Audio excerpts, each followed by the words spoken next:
Hi, this is Dr. Maxwell at Kansas State University, and I'm going to be showing you how to put a bassoon reed together. The first step is to start with a piece of gouged bassoon cane.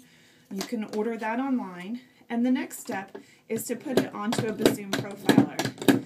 This piece has already been started, and I'm going to continue to profile it, incrementally taking small amounts of cane off to a set thickness.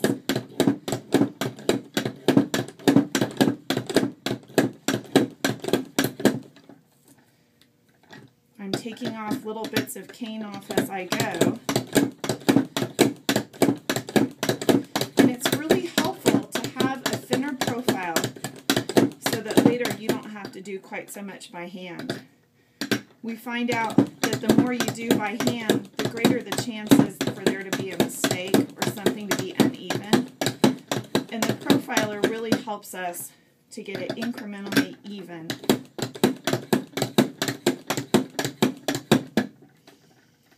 I set my profile very thin so you can see that the tip is nearly formed. It's so thin. So I profile it until basically all the cane is gone, and I take it off my barrel. And I'll be able to hold it up to the light to inspect it. And I set my profiler to the side. And I can see that my profile is where I'd like for it to be.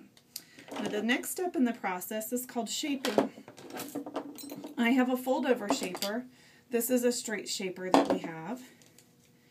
For a fold-over shaper, I'm going to create that hourglass figure for my cane.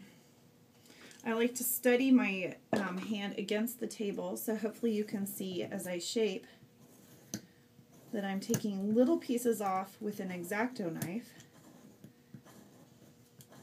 And you do have to do this process many times before you can do it quickly and do it accurately. It's kind of tricky.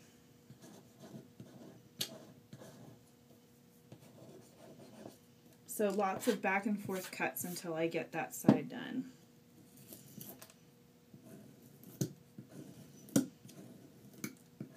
You can purchase cane that's already prepared, gouged, profiled, which is what I just did, and shaping, which is this process. It's a little bit more expensive, but if you don't have the tools, you can still make your own reeds, but have it ordered, gouged, shaped, and profiled. Okay, that is the shaping process. It has the hourglass figure. Next, I like to bevel the bottom sides so that they end flush and form a solid tube. So I do that on a piece of coarse sandpaper. And then after that, I'm going to score it. I'll grab my handy cutting board. The way I like to score this is I call it pineappling at the top, roughly 4 pineapples at the top, and then I do somewhere between 3 and 5 straight cuts on the bottom. This helps the cane bend in a controlled way. We're trying to get these flat pieces into a curve when we're going to be making our bassoon reed.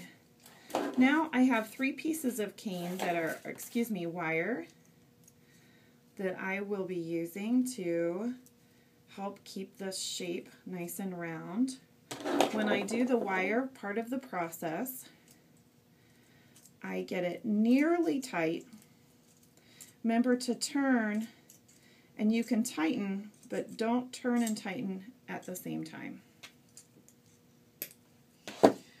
To help keep my tube round after I've put on my first wire, I have a piece of wet, just regular string.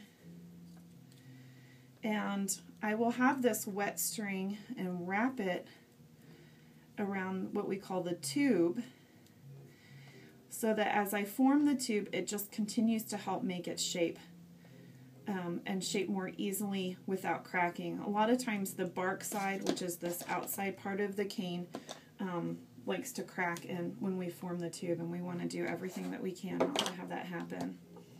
So now I like to re-dip the back in some water, and what I use is a heated mandrel, and I have this ready to go. You can hear it kind of sizzle. What the heated mandrel does is it warms up the cane so that it will bend and be more flexible, but without burning, of course. And it turns the water into steam, so if you see a little bit of steam, that's what that's from. So I don't leave it on the heated mandrel all that long to protect the cane. And then I quickly put my regular mandrel back inside. This next process is commonly called mashing. I think mashing is an important thing to do because it really helps get your tube rounded, and it will create a airtight seal with your bocal. I will warn you that if you mash too much, it can actually damage the cane.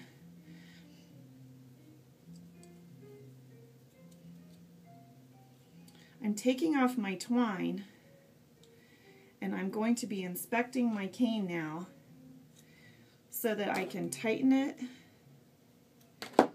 and then I will add my next 2 wires.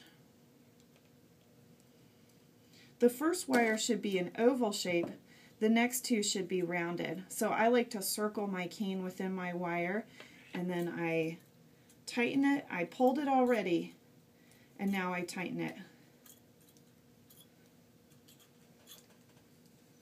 I'm cutting off the excess wire, and now I do my 3rd wire.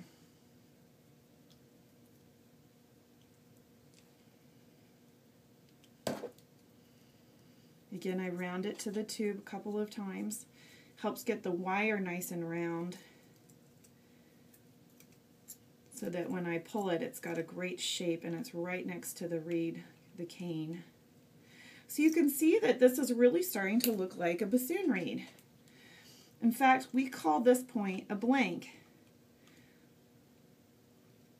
Once I'm at a blank process, normally you would measure the heights of these wires, but I've done it so many times, I can just double check that the tip of my pliers goes in between those 2, and that will do it. The next part of the process, we normally would dry it at this point. And like I said, we call it a blank. But for this video, I'm going to keep going. And I like to use 2 pieces of string at a time. And I'm going to go ahead and wrap this reed. The purpose of the turban, as we call it, is to continue to make that airtight seal for our reed. I think it also functions as a weight so that if we do drop our reeds, then it goes base first or turban first and not the blade. So it's a protective concept. And last but not least, it's just nicer to hold on to so that you're not touching the wires. So I wrap it around several times, and then with practice, I've learned how to crisscross my threads into the common bassoon turban.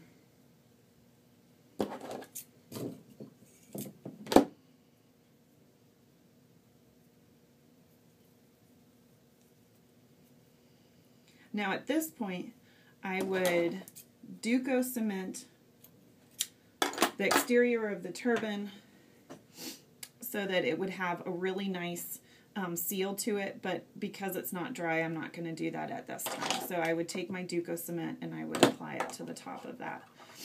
So just for fun now, let's keep going and see if we can finish this reed.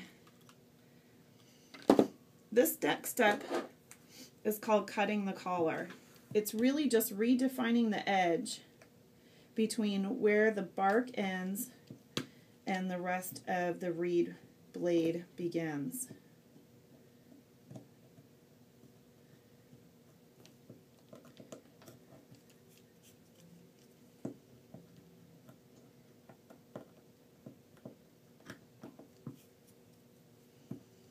Again, I'm using an X-Acto knife in this process, so that's a helpful tool to have around, and you can use it for several steps in the bassoon reed making process.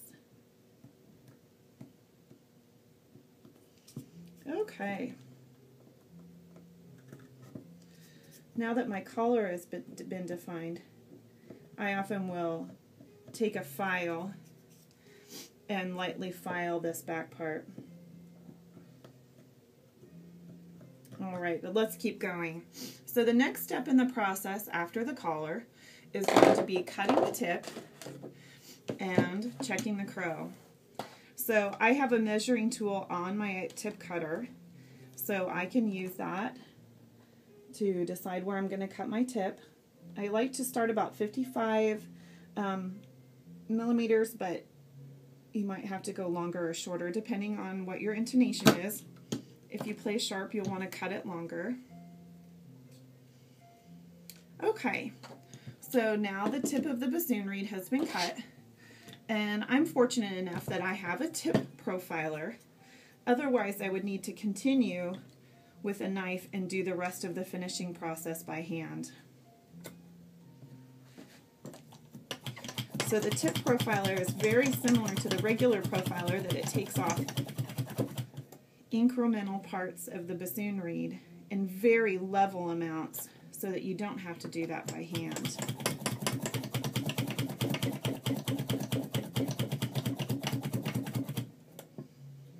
These tools are expensive, and unless you're a bassoonist who's really serious about reed making and continuing on playing, it's not typical for you to own all of those tools.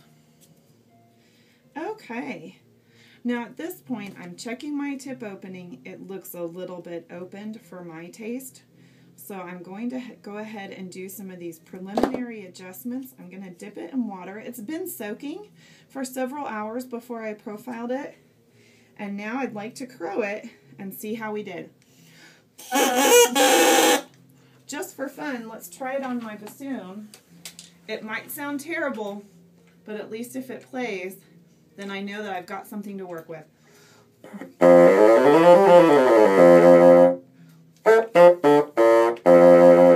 And that's it. How to make a bassoon reed. Thank you.